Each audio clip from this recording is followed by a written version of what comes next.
Iran's president was in Pakistan this week. He met top leaders, signed a few deals, spoke to some college students and left this morning. But not without firing a parting shot. A shot possibly aimed at India. Why do I say this? Because Iran and Pakistan have released a joint statement and it talks about Kashmir. Listen to this. Both sides highlighted the need to resolve the issue of Kashmir through dialogue and peaceful means based on the will of the people of that region and in accordance with international law.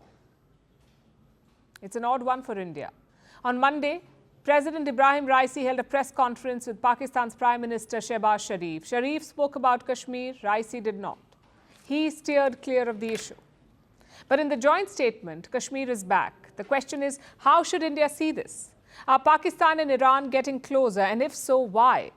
New Delhi has not reacted to the statement yet, but the terminology is noteworthy. There is no mention of dialogue with India. Instead, it talks about the will of the people of Kashmir. Does this signal a change in policy? On paper, maybe not. Let me take you back to 2019. Then Prime Minister Imran Khans visited Iran. He held talks with Raisi's predecessor. Look at the joint statement they issued in 2019. This is what it said. I'm quoting again.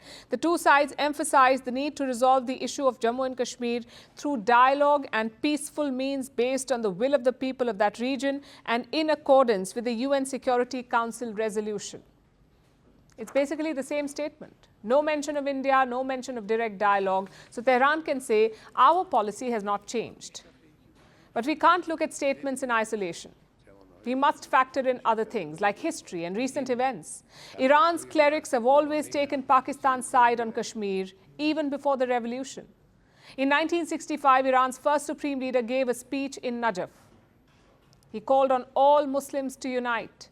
He said if Muslims united, then Jews won't covet Palestine and Hindus won't covet Kashmir. It's pretty clear where he stood. But after the revolution, Iran toned down this rhetoric. They realized that Pakistan was an American ally, so Tehran warmed up to India. Yet Iranian clerics would occasionally stir the pot, like in 2017.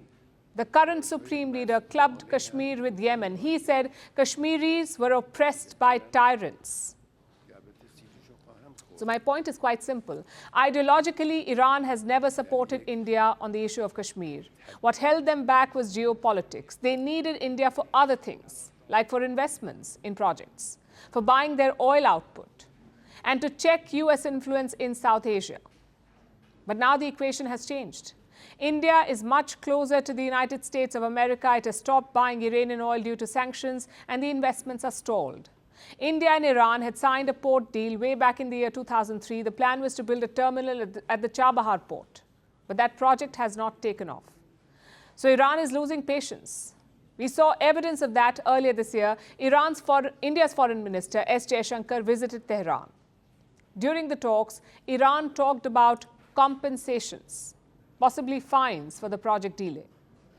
So the long-term potential of this relationship has not been realized, which brings us to recent events.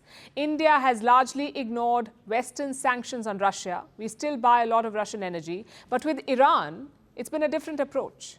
Once the sanctions came on, India stopped buying Iranian oil. That's one recent change. The second is India's response to the conflict in West Asia. First, New Delhi condemned Hamas, which is a proxy of Iran. Then India raised concerns over Iran's strike on Israel. But when Israel hit back, there was no statement from New Delhi. So the India-Iran equation has changed. Same with the Pakistan-Iran equation. Pakistan shares a border with three countries: Iran, Afghanistan, and India. It has major issues with India and Afghanistan, so Islamabad is keen on fixing things with the remaining neighbor, which is Iran. Also, Pakistan's iron brother China is a close ally of Tehran, not to mention a rival of India's. Now, all of this makes one thing quite clear. The geopolitical equation has changed. It is not the same as the 1990s or 2000s. The question is, are we looking at a possible realignment?